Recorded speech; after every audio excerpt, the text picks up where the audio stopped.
All right, ladies and gentlemen, you guys are watching another episode of Let's Talk About It.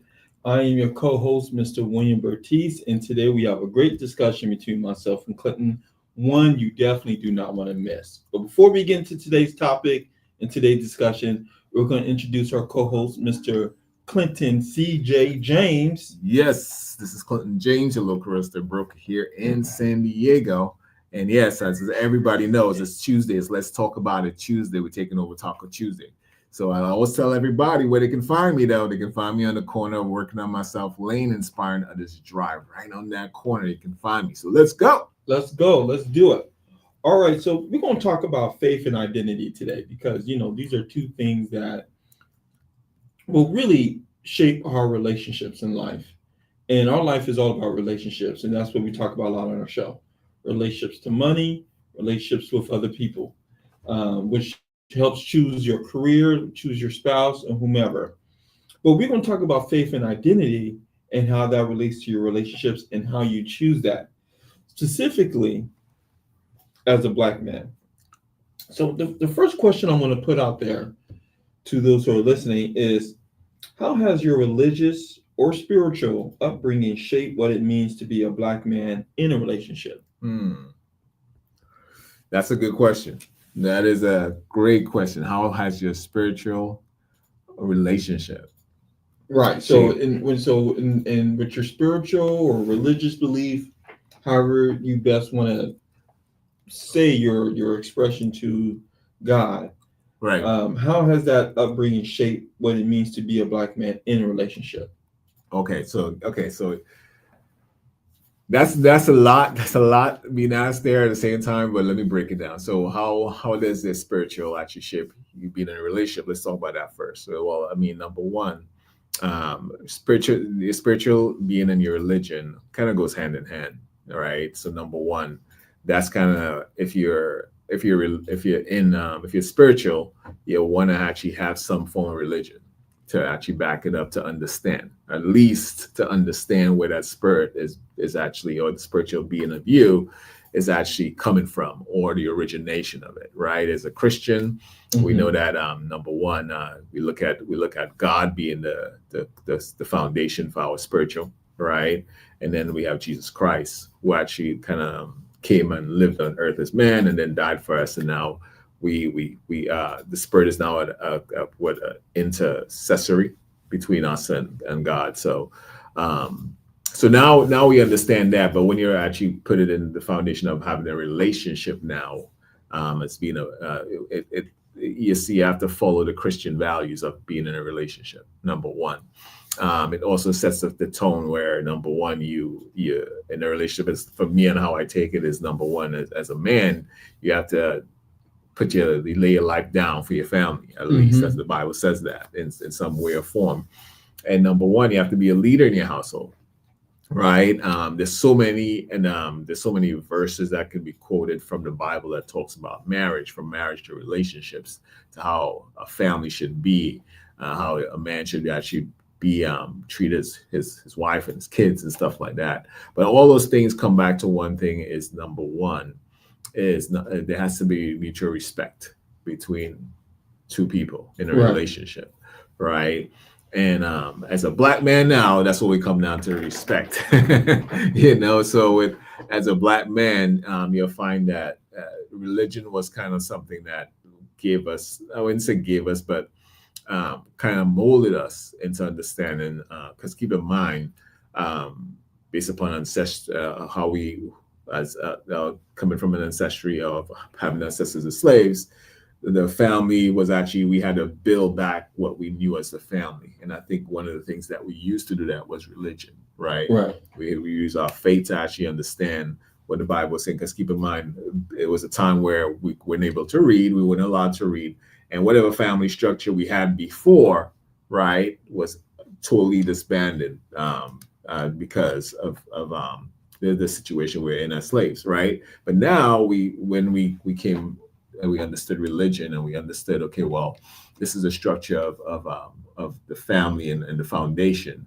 I think it made us a lot more aware of, number one, how important and the value of the family unit, right? So we look at history and we look at where we were, knowing that there is value in the family unit. We'll see that we depended upon each other a lot more. Right. We're more faith based. We depend upon the Black church was a lot more thriving back then. This is where we went to where we could actually congregate. We could actually collaborate.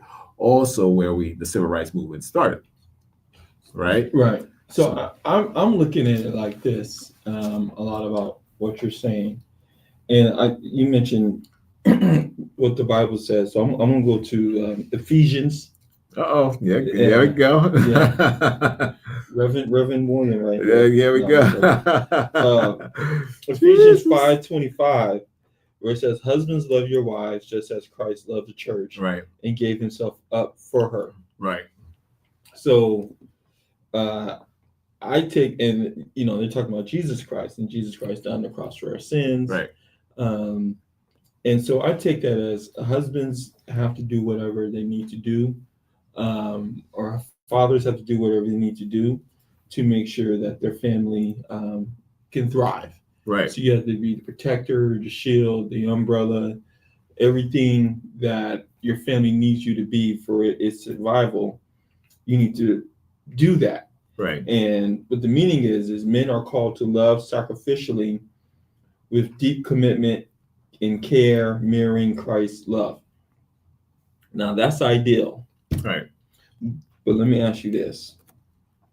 Let's say you feel that way as a man. Right. You love sacrificially. Right. You're committed. You care.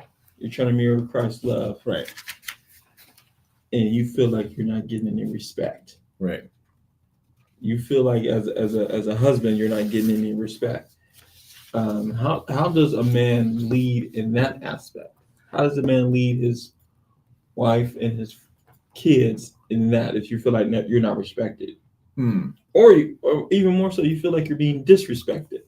Well, now being respected and disrespect is kind of the same thing, right? So one of the things I would say is this: you being a man in a relationship, or you're still an individual in a relationship, right? Even though you and your wife are one, right, and you're supposed to create a family unit, you are still an individual, right? With emotions, you're still an individual who has to think for himself. You're still an independent individual. You're still going to grow.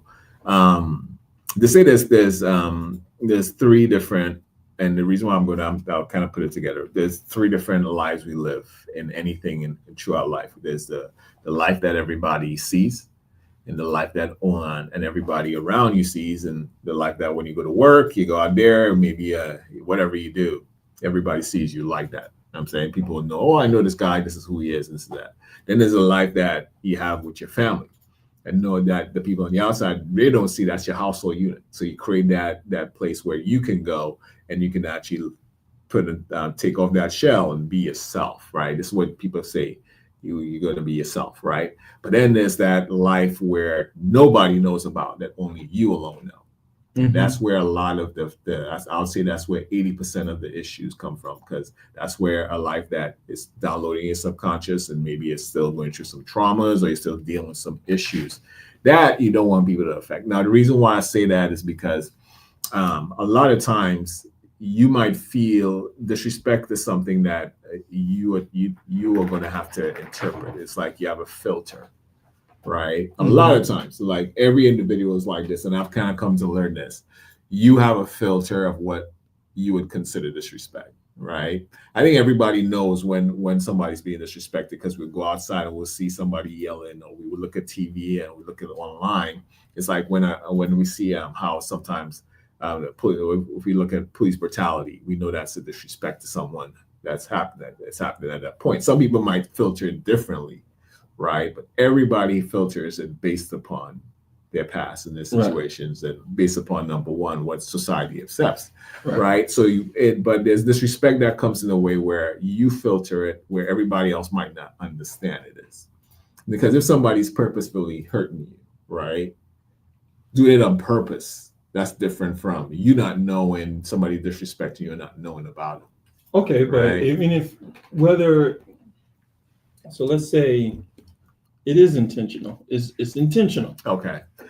Yeah, so if How does a if man it's of God intentional, react towards that's that? the thing. So if it's intentional, that means number one, And it's you intentional can't because control. they're intentional because they're Right, angry, they're not angry, but necessarily they're waking up saying I'm choosing violence. They're intentional because they're well, angry. anger is just some anger is just an emotion that where it's people can't control themselves, right? So I mean, it's Mm-hmm. kind of like where they reach a limit now, they're volatile.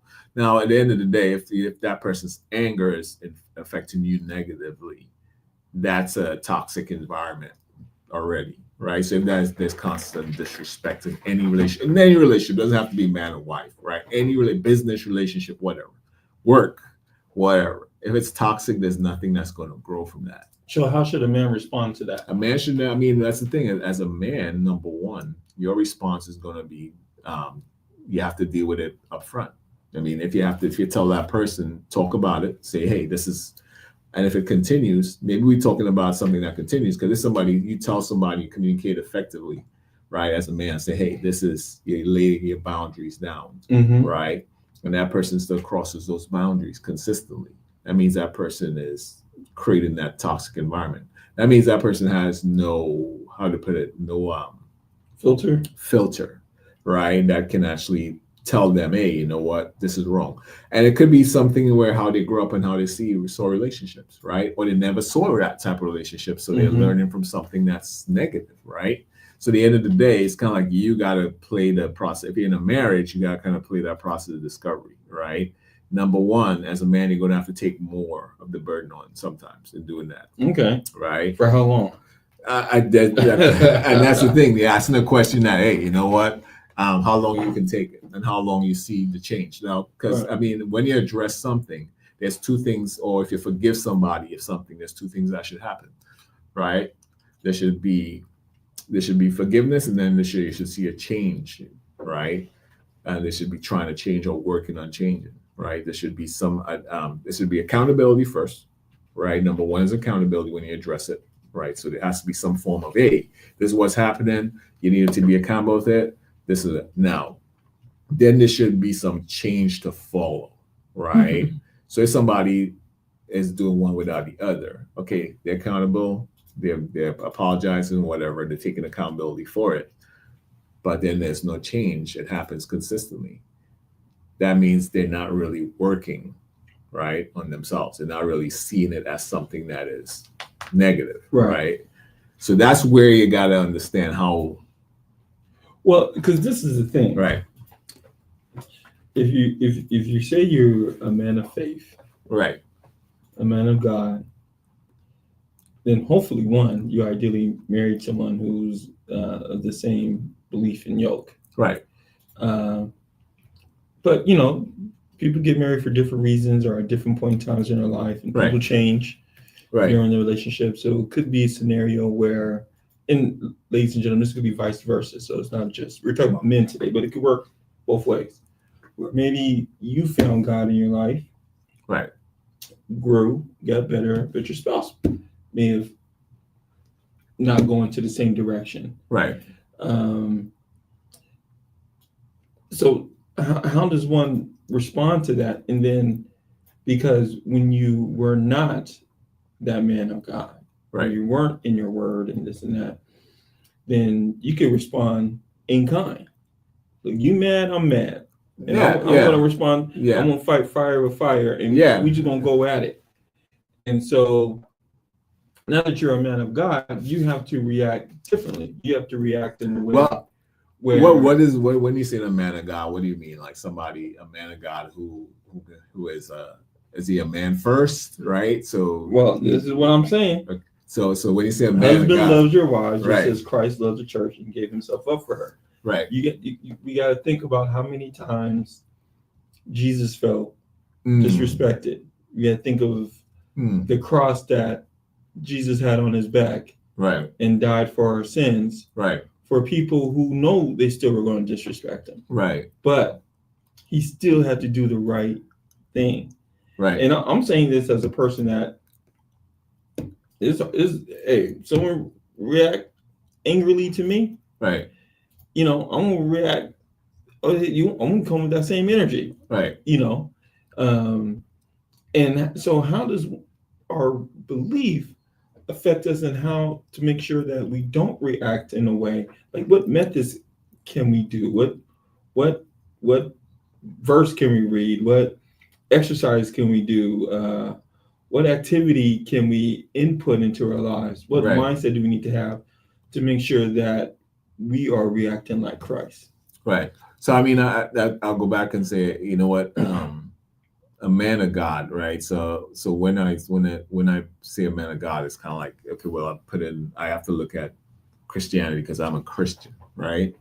But there's so many other faiths out there, but there's so many right ways to do things and wrong ways to do it, right? And that's that without having to put the connotation of religion on it. You have to, number one, anything that's right produces good fruit. That's the Bible would say, right? And that means it creates a good environment. It creates an environment that can grow. You can see yourself at peace. You can actually see yourself actually producing and thinking. That's the environment you want to create. There's nothing that grows from. There's nothing good that comes out of a bad environment, right? I mean, and unless it's really forced, right? You have to force yourself more than the average, right? So one of the things that you have to look at is, number one, is that you have to ask the questions that any man has to ask themselves. A man, I would say basically a man of integrity, right? Is number one, is this bringing something good for me and for my environment? Is it bringing a good energy? Is it bringing something? Is it going to produce great outcomes? Right? Is it gonna help me who I'll be able to function on a high level out there as a man, right? Is it going to help my wife in terms of making sure that she's at peace too, right? So all the things that, number one, when we say respect, especially when it comes to the family, and even if you're dealing with somebody who's in a relationship, as I said, you have to go back. One thing is that you have to be able to communicate that, right? Number one, you have to. And you have to communicate with integrity. You can't be disrespectful and not expect somebody else to be, right? And maybe you have to go back to the root cause, right? The root cause of why it is. If those things don't work, because communication sometimes tends to be based on filters too. You'll filter your communication based upon your experiences, right? And you might think, oh, I'm right because this is how I grew up, right? And that worked. Right. But anybody who says that is really not open to listening to someone else. Well, which leads me to emotional honesty and vulnerability. Right. So do you believe religion or spiritual beliefs has helped or hindered your ability to express emotional vulnerability with your partner? I'll say yes and no.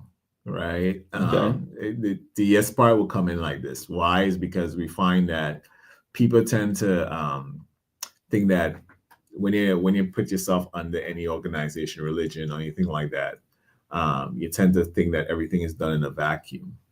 Everything is the same. There's a blanket for everything, right? And I think what we have kind of missed is the fact that everybody goes through different things that they use as filters. It's like me bringing my glasses for you to see, right? And saying, you tell me, oh, I can't see. Well, use my glasses. It works for me, right? And you can read it, right? I mean, I'm reading fine. What's wrong with you? Right. You know what I'm saying? So we tend to blanket everything when we, not that that's not a good thing. What I think it does help is the vulnerability. We can actually be able to communicate it. Right. Well, I've heard that some men feel they can't be vulnerable with their significant others because it makes it seem like they're weak. What are we talking about? What was the question? Your faith, right? Emotional vulnerability. Right. Do you think your faith? Do you believe your faith has helped or hindered your ability to express emotional vulnerability with a partner? Right. So I mean, it shouldn't. Your faith shouldn't prevent you from being vulnerable. I think that it helps you be a more vulnerable person, because keep in mind, the faith is something that most people can't see, right? Okay. And for you to be able to express that to anybody, you have to be in a vulnerable state. So let me go to ask this: are there areas you feel spiritual masculinity has limited your openness, especially around like mental health? Yeah, I mean, I said yes in a way. No, so let me give you an example, right? And why I say that with when you look at faith in terms of organized like religion, and you find that this is what there is an ego that's attached to that, right? And it comes from a masculine ego because let's the when we look at the Bible is very patriarchal, right? I mean, when it comes to the Bible, but religion is very patriarchal, right? So you have a patriarchal society, a patriarchal religion, and then you bring the ego in there now, right? So now you're realizing that number one, it's where it seems like everything you've been taught you have to be right, right? It makes you feel like, okay, well, you have to be right about certain things. So one of the things that I would think that prevents, especially with mental health, is that you don't see too many religions talking about mental health in a way where it comes to the science of it, right? Why is that? Why do you think that is? Because it goes against. They think, well, I think it thinks that it goes against what exactly their religion should be, which is, faith. Faith. Right. Okay. Faith and prayer. Right. Exactly. Why so we sitting here talking so about the mental term just pray about it. You understand? It's something that, yes, that's part of it. But don't people go to church, especially those who haven't been there in a while or never start attending church because they have their mental health is not strong? As I said, yes, faith will always bring you to a vulnerable state, right? You'll always in the faith, you'll always be seeking for help, right? So that's the vulnerability. Is whether you're going to get the right type of help, and that's what I'm saying, right? So it's kind of like, whether you're going to get the right type of help, because the church can only do so much. And I believe in miracles. I believe that things happen in church, that faith is the substance of things hoped for, the evidence of things not seen. We live by that. At the end of the day, you're not gonna. It's kind of like walking into a church with a broken leg, right? And instead of someone calling the doctor, right, because they believe that by faith it should be healed, right? Okay. Right. So it's kind of like that. So that's what I'm trying to say. And I'm not. It's not saying the church is doing things in a bad way or anything like that. It's just that, number one, Right. I think there should be a Both. a balance. Okay. Right. So another question for you. How important is equally yoked? What do you think about it? You asking me the question. What do you think about it? I think church is a place for you to spiritually get better, and a place to go to a place where you can know yourself better. Right. You want to go to the manual, which is the Bible. Right. And then you're also there to fellowship with others. Right. I don't think it's good for people to be by themselves. So it's a good place to connect with others who are living and walking maybe similar journeys. And then a lot of times you have the pastor, the minister, the reverend, the bishop, who has the knowledge on how to lead a certain life, right, the right way, right. And so I think it's extremely important. The right way through faith, right? So when the right way through faith, and true your religion of Christ, or right. So with that being said, right, I agree with what you said. You said that's like going to a place of faith with a broken leg and expecting faith to heal it. Right. When you're just like, I just need to go to a doctor. Right. But when you go to that spiritual place, and they will give you the confidence that you're not the only one who's broken your leg. There you go. And so therefore, we're going to pray that you make the right decisions to help you go to the speedy recovery. Right. So I whether that's the minister or maybe someone on payroll, maybe they bring someone, whomever, I do think mental health is important, and I don't want to make it sound weak, because I know that's a big term now, is mental health. But our mind is what we have. Our mind No, is what, the mind is one of the most powerful things. And right. let's go back to what you just said about somebody walking in and to get a confidence, right? That confidence is something that we still can't really understand where it comes from, right? When you come into, like, say, people who can support you, tell you, and it comes from faith too, because you're confident that something's good is going to happen, but you don't see it right now. That's faith, right? Mm-hmm. The substance of things hoped for, the evidence of things not seen, right? Mm-hmm. So, I mean, where's that come from? Where, and scientifically, Confidence. yeah. So it's kind of like nobody can really pinpoint on that. So that's what I'm saying is like, to a certain point, how God actually created us, right? And created us actually, we can heal ourselves naturally, Yeah. right? Yeah. But I'll put it like this. it takes that mental part of it to actually, Everything we have right, is already in us. yeah, exactly. And you have outside sources to help you better understand that about yourself. Absolutely. But there's no outside source. This is my belief. There's no outside source that someone can give you, right, that's not already in you. True. And so when it comes to mental health and using the mind, the ability to use it the right way is already there. Right. There's no, I can't give you something right, to, right, I can't give you another brain right, to think better. It's already there. right, It's, you go to the manual, the Bible, on how to better use it. right, But then you just have people who have certain expertise that studied this for years and Right. have gotten there. because X amount of people and to better understand that. right, because there's two schools of thought, and then there's one topic, one thing that most people, especially men, some men believe in depression, some men don't believe in depression. So some men say it's a disease, some men say no, it's a feeling, right? And feelings are there to actually help you understand that something is wrong, and you have to go fix it. And depression can be fixed. Right? I don't know the answer to that. Not something's wrong, but I'm sorry, feelings are not there. Feelings are there to make you understand that something is off. Something's wrong, or something is right. You're out of line. Yeah.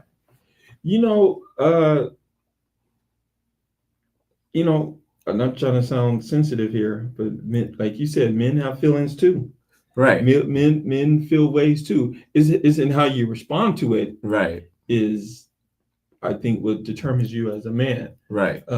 However, I think the number one thing we have to realize is that whatever you're going through, right, it's not forever. It's a temporary time. Right. And so how do you get to the point where you understand that? Right. And realize, I'm feeling down because of my job or my family or right, whatever. But how do I get to a point where I'm working myself back to okay? Right. Because as I said, when you look at the two schools of thought with the mental health, and I mentioned it, and that's why I say yes and no when it comes to faith, because I think for me, I'll just use myself. With my faith, it's easier for me to get over depression than to go to a psychologist and just prescribe me antidepressants, right?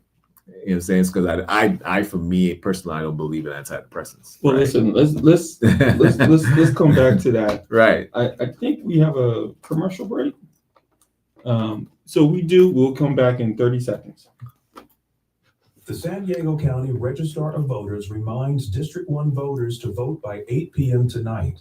You must live in the county's first district to vote in the special election. Visit sdvote.com to see if you are eligible to vote. Return your voted ballot by mail, postage free. Drop it at one of the registrar's official ballot drop boxes around the district, or visit any vote center to vote in person. Mail it, drop it, visit. Learn more at sdvote.com. Have you heard about the Hope for Home Ownership Research Program? It allows you to earn 3.5% of your home's purchase price, up to $13,000. This program is easy, and it does not slow down your home purchase or loan process. Just like other research projects, you are paid to be a part of the study. This income is eligible for use on your home purchase to cover such things as down payment, rate buy down, or even debt payoff. Spend it or save it as you see fit. Oh, by the way, the average participant also receives an additional $12,000 after closing. Residential clean energy tax credit. You can use up to $13,000 to help purchase a home and could benefit from an additional increased tax credit in the range of $12,000. Then visit the ahagroup.org/Clinton James or call 619-38-49269 for more information. All right, welcome back. Welcome back. Thank you to our sponsors out there for supporting Let's Talk About It on GODradio1.com. Today, we're talking about the importance of relationships, especially when it comes to faith and identity and how that affects, especially Black men today in our relationships. So listen, we were talking about mental health and how to handle that, depression as men. Right. Just going back to that real quick before we go to the next question. I think one of the best, I'm not a doctor, so I can't do this prescription. However, if I could prescribe anything, I believe anyone who's going through a depression, Right. one of the best ways to start to get out of it is to go help someone else. True. Because I think most people who Yeah. are feeling some type of depression are so focused on themselves, Right. that if they take a moment to focus on somebody outside of themselves, Right. then they won't be thinking about their problems and their issues Right. for that moment. Right. Now, when they're done Right. helping them, then it may go back to that. Right. But that's just what I That's true. recognize. That's absolutely true. Like, for instance, if you know, go participate at a food drive. Right. You know, you've done that, or Right. You know, It didn't help my depression. Then I was like, Huh? I said it didn't help my depression. Well, I mean, no, I'm playing. I was depressed then when that did it. it takes your mind. It takes your mind. Yeah, it does. off. It does. Yeah. It does. I can understand what you're saying. I would say it's more of number one, take the focus. I mean, focus more on solutions than problems. Yes. Right. Yes. I mean, That's it. there's a saying. What do you call him? That big motivational speaker. Forget, he's tall, big, had you walk on fire sometimes. Oh, Tony Robbins. Tony Robbins, Yeah. yes. Tony Robbins said one thing in his book. He said there's the 80-20, right? There's a lot of the easiest way to solve problems is to focus on solutions. A lot of times what we tend to do is we tend to get overwhelmed by the problem, right? And the more where focus goes, energy flows. Ladies and gentlemen, problems are going to come. Yeah, you're always going to have problems. Issues going to come. The day you were born, you're going to have a problem. Yeah, getting your milk on time was a problem. I feel like this.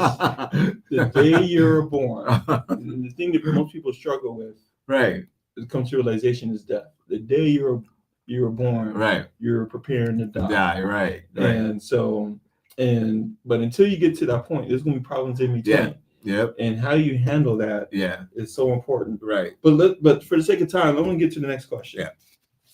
Speaking about spiritual compatibility and love. All right. So how important is equally yoked in your view? And can two people with different levels of faith coexist long term? I got to say this real quick. So the other day, I'm trying to remember the name of the show. But it's that show where you pop the red balloon, right? Where you choose who you want to. Oh yeah, okay. Balloon pop or whatever. Balloon pop. And fun thing is, I'm showing my parents, right, who are in their 70s. They ain't right. never heard of it.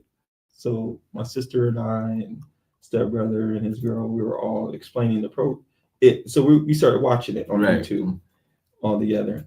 And there was a young lady, first lady who walked in. And it was a lady choosing a bunch of men. The men had the balloons. And the lady said, "What do you look for in a man?" And first thing she mentioned was spirituality. Right. You know, he's got to have a spiritual relationship. He has a relationship with God. Right. Et cetera, et cetera. One guy, listened a little bit more, but he popped his balloon. Right. He said, "Oh, why'd you pop the balloon?" "Oh, she mentioned the spiritual thing, and she wants a guy that has strong spiritual ties." He says, "I'm spiritual, but I'm just not a Christian, so it wouldn't work out." And she said, "Okay, cool." She was like, "Would you have popped this balloon if knowing that what he just said?" She said, "Yeah." Okay, cool. Right. Fast forward to after two other women came on. Right. The last one came on, and I'll put it like this: these men looked at her the way David looked at Bathsheba bathing on top of that rooftop. Right. Like she was, yeah. She said the same thing. I want a man of God, Christian, blah, Right. blah, blah. Never popped. The dude never popped his balloon. Right. He never popped his The balloon. double standard, right? So I say that to say, when we talk about equally yoked, right?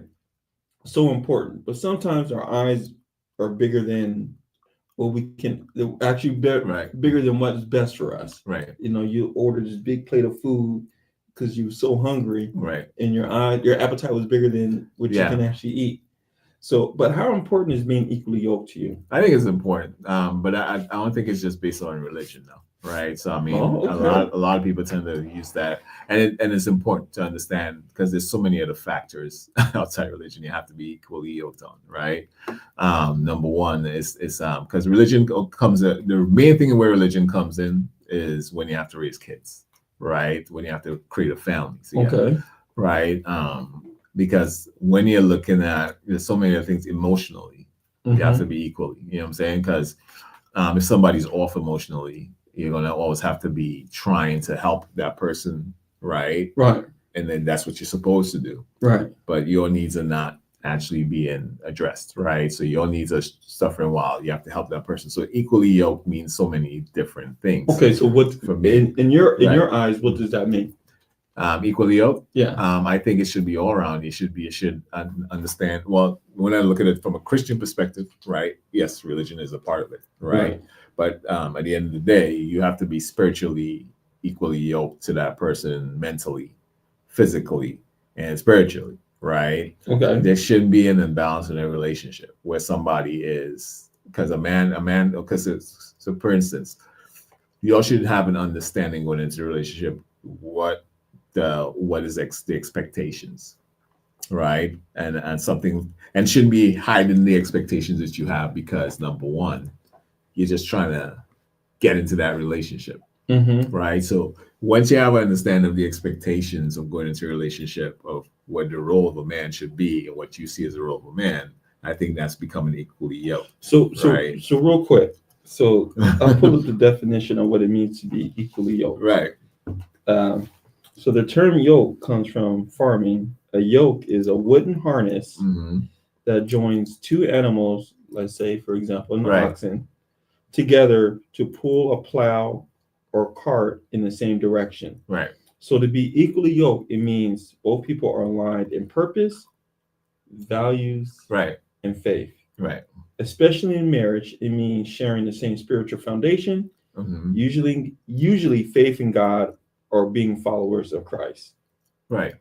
So I mean, and that's what I'm trying to say. It's like I can't judge other people's relationship based upon my relationship with God, right? I'm not that person. So if I see two people from a different faith, right, and I can't say they're together, right? You know what I'm saying? So this is what I'm trying to say. So when I say spiritually, that's what it's saying. For me, it's the same purpose, right? You're all in the same purpose, you're same direction, right? You'll know what you'll want. You'll set the expectations, right, for that purpose of how to accomplish those things, right? And then when I say physically, it's also where number one person shouldn't be carrying all the burden, right? Right. Especially when you're in a unit, there should be some level of balance of support, right? And then spiritually, yes, that's where the religion comes in, right? There should be the same religion, same understanding, because I mean, you don't want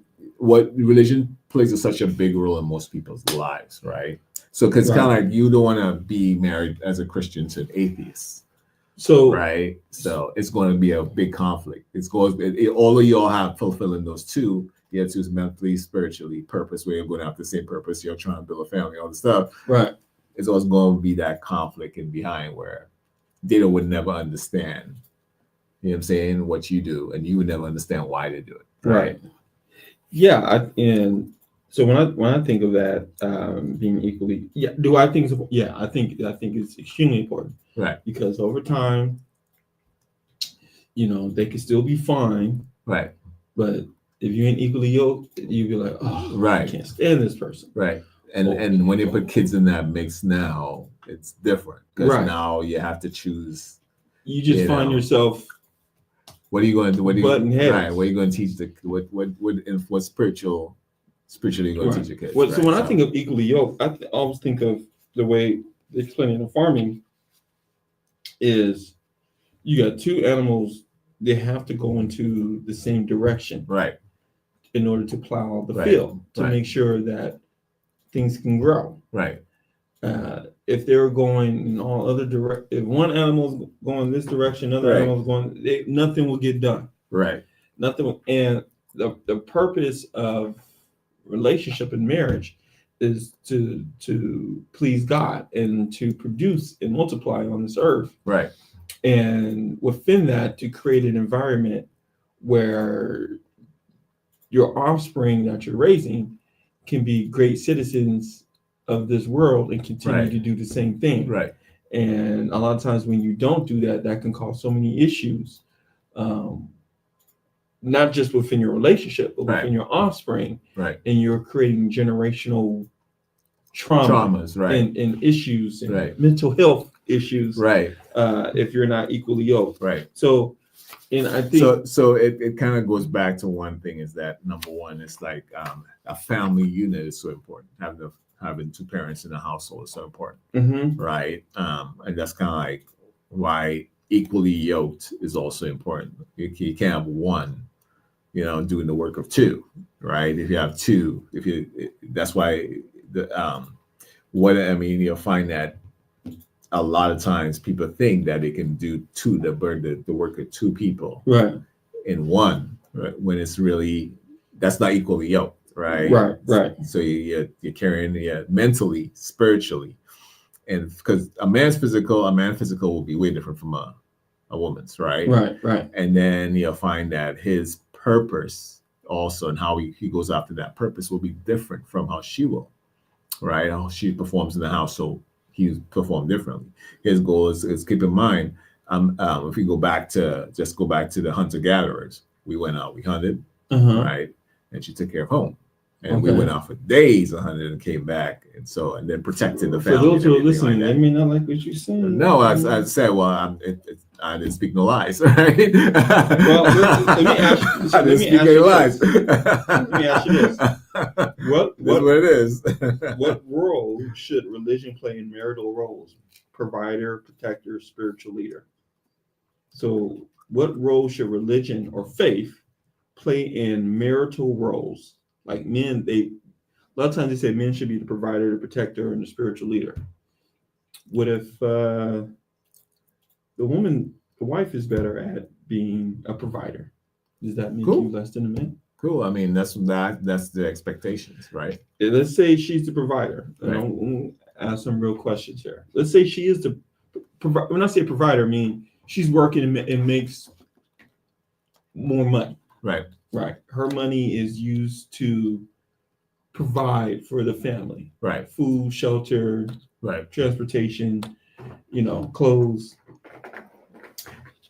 Should that affect the man in becoming a spiritual leader in his household? It depends upon perspective and depends upon expectations, So right? you think if she's the provider, Right. that should affect a man's ability to spiritually lead?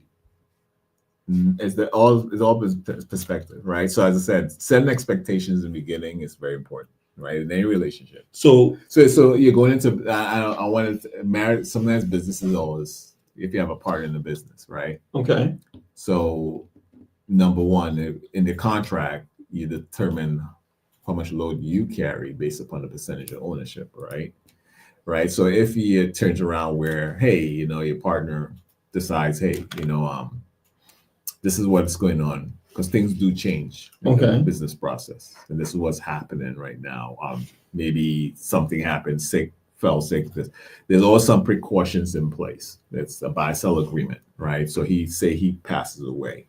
and you're left with the debt. No, there's a buy-sell agreement that's your partner will have that will actually cover his part of the debt so that you don't are not left with the burden, right? Mhm. The same thing with an insurance policy that's there. So it's kind of like setting those expectations, and if you do it the right way, there shouldn't be an issue of who's leading because it doesn't switch the leadership. Your partner he's just not there or he's sick, right? You're picking up the slack to keep the train moving, So keep let it me- moving. so let me You know ask what you I'm this. saying? So you're saying provider right. equals spiritual leader. No, I'm not saying that at all. Okay. I thought that's what that's you were not what saying. I'm saying at all. I would never say that. Because you said it depends. Right. No, it's perspective. Right. So at the end of the day, you'll find, yes, when we look at how it was set up in the beginning, hunter-gatherers, rest, that was how we survived, right?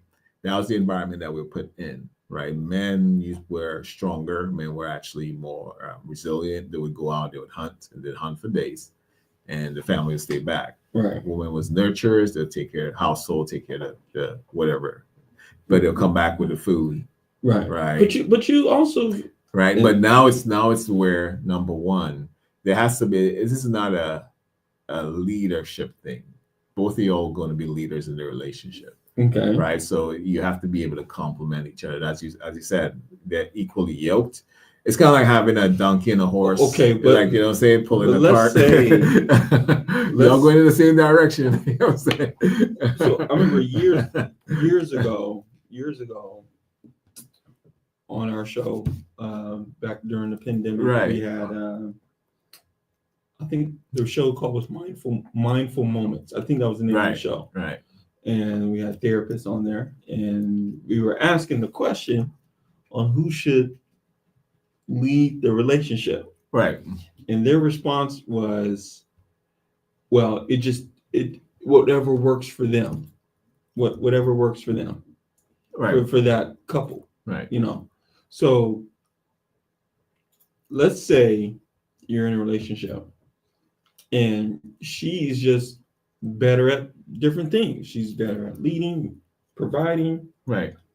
and her spiritual walk is better, Right. right?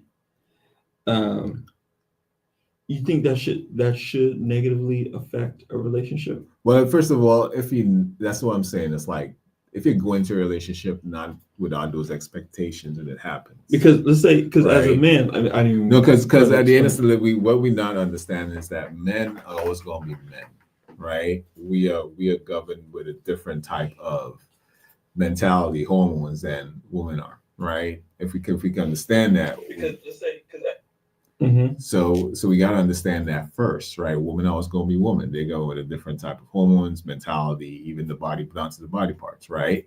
Like, and it's kind of like this. And how you find that distinction is when is with the expectations. A woman is going to expect you to protect her in a tough situation. So say you're walking down an alley, right? Now, and she's going to expect you. Most women will, right? Boom. So something happens, somebody pops out. You're not going to be screaming with her and then you're going to form a bond. Oh, we scream hard together. Yeah. You know what I'm saying? That's not going to be happening. Right. You know, so you're going to be that person because of who you are, which is what do you call it? That hormone that men have. Because men have estrogen, we have testosterone, right? Yeah. So that hormone is going to kick in, right? Because it's either fight or flight for us, right? So number one, that's always going to be the case of how it's going to lay. Now, if she all her life was a boxer, all her life she trained and she has a black belt, Yeah. right? She will know how to handle that situation better than you can, There's that. right? But it doesn't take away from, because that's more of a patriarchal mentality. So does that right? mean the ego as- comes in mind, So right? does that mean as a religious or faithful believer, she's better at finances? She's better. But she's at, better, yeah. She's better I at- wouldn't say she's the lead. She's just better at. Well, I'm saying that she's better at her spiritual walk. Uh-huh. Say she's more in the Bible. Okay.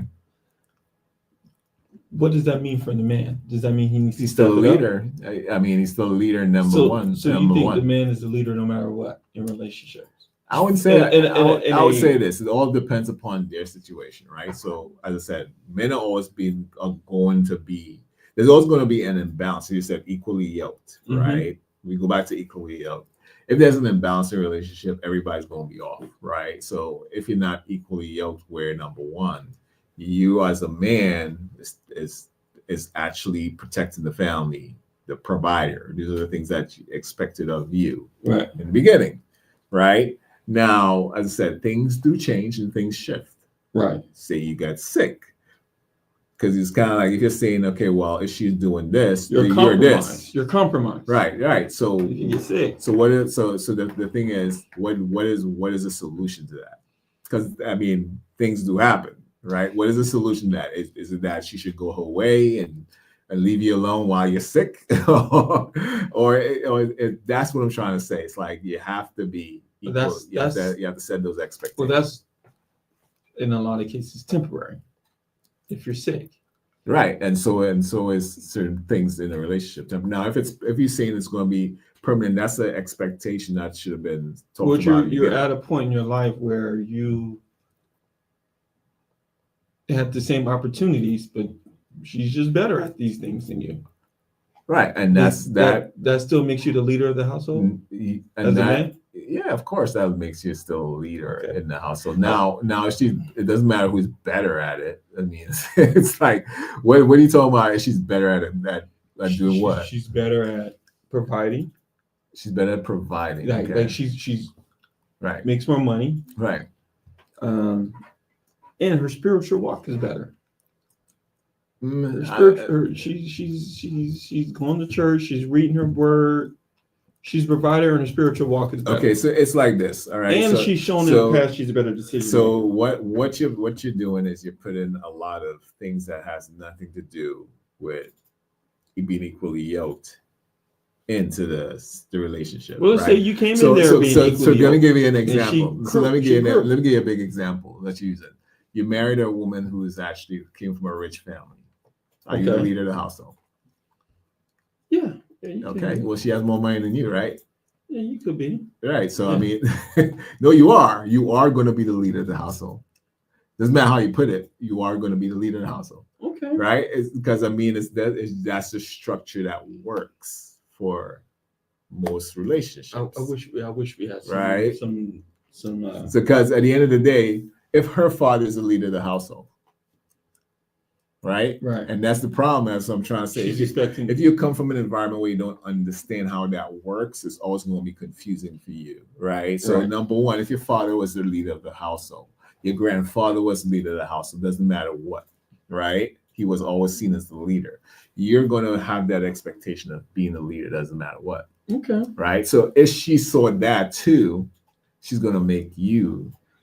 Doesn't matter what. That's because it functions, because that's the thing. That's how most successful families, and it's not even based upon how we feel. It's just based upon structure. So it's kind of like this. You're not going to structure your company from the bottom up when it's successful from the top down. Right. You're never going to do that because number one, because if you see it feel it's going to be better, you're taking a huge risk of your company failing, right? Okay. So you have to structure the way that number one, there has been a measure of success continuously, right? And if that measure of success has been continuously majority, so even if it's 80-20, right? What do you want? An 80% chance of being successful or 20% chance of it? Which one would you choose? Definitely 80. Of course. So I mean, that's all I'm saying. Doesn't matter the situation. The elements on the outside doesn't really matter. The money, how you feel, all that stuff really doesn't matter. At the end of the day, you want to structure your family in a way where it's going to have an 80% chance. And that's where sometimes both people have to understand. Equally yoked means sometimes you have to let your ego I like that. I like that. All right, last question. What does it look like to love your partner in a Christ-like way, especially as a Black man?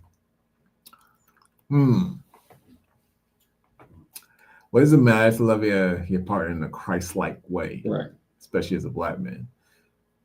Okay, so I mean, that's an interesting question, especially when you're looking at it from a Christ-like.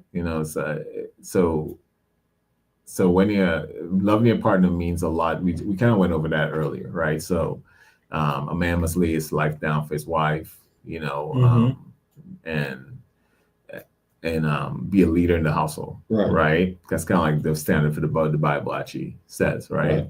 And I think those are the fundamentals. Number one, but I always, as I said, today we've seen. Well, I'll say this: we've seen how much a lot of times when you take, as I said, we tend to in religion, all religion, we tend to think that things happen within a vacuum, and there's a blanket solution for everything, right?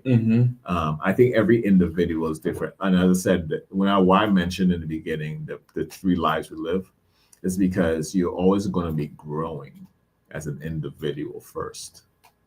So you're saying the best way to love your partner is to be the best version of yourself. Exactly. Okay. Right. That's the best way you can do it. Because at the end of the day, the most selfish thing the best advice I've ever gotten about any relationship when I'm going for counseling is that the most selfish thing you can do in a relationship is expect that person to make you happy. Right. Because if you're not happy with who you are, no one can make you happy. Well, right? I mean, you're in a relationship, so shouldn't the other person want to make you happy? Right. That person has to be happy with themselves too. You know what I'm saying? So if you're happy with who you are, of course you're gonna want to learn the person to make them to make sure that they're happy, and it's reciprocal. Because a lot of people go into a relationship expecting certain things like, oh, that person should make me happy, right? Or that person is doing that. When it comes down to it, you realize that you're never happy with yourself. Because remember, some people go from relationship to relationship to relationship and realize, and then they start saying, oh, well, it's that person, it's that person, it's that person, right? But you just had 4 different relationships with this, and everything in the same. So are you making really, really bad choices, right? Or you're not good at making good choices, or is it them? Or is it you, right? So at the end of the day, you have to understand that you have to work on yourself and become the best version of yourself to be with anybody first, right? Because at the end of the day, once you understand that, you're always going to want to make sure that your household, your partner is happy. You're gonna be serving that, because you can't. It's kind of like you can't be. It's kind of like people who say, I want to go solve the world's poverty problems, but they're poor themselves, right? It's hard for them to do that. Hey, right? So you hit it. It's trying to fill someone else's cup, right, when you're empty. When you're empty, right? So it's like you have to be able to actually. That's a very good way to look at it. Right. The best way to love someone, love your partner in a Christ-like way, is to be the best version of yourself. Be the best version of yourself. Yeah. And just keep in mind, it takes you understand that before you even get into a relationship. Right. Like when people come and say, oh, the dating pool out there's that and this and that. And this is what the best advice I've learned to tell them is, hey, you know what, just work on yourself. And, the energy, people will be attracted, they'll be in the same places. Because once you're working on yourself, your energy changes. Whether in a relationship, the places you go changes. Whether in a relationship, be happy. Whether you're not in a relationship, be happy. Exactly. All right. Exactly. Well, it was a good conversation today. Yeah, absolutely, man. We're going to continue this conversation next couple of weeks, and we're going to have some guests on, continue this conversation. So we want to thank you guys for tuning in to another episode of Let's Talk About It. We always appreciate those who listen in. We truly love what we do, and we'll be back in a couple of weeks. Until then, we'll see ya. Peace.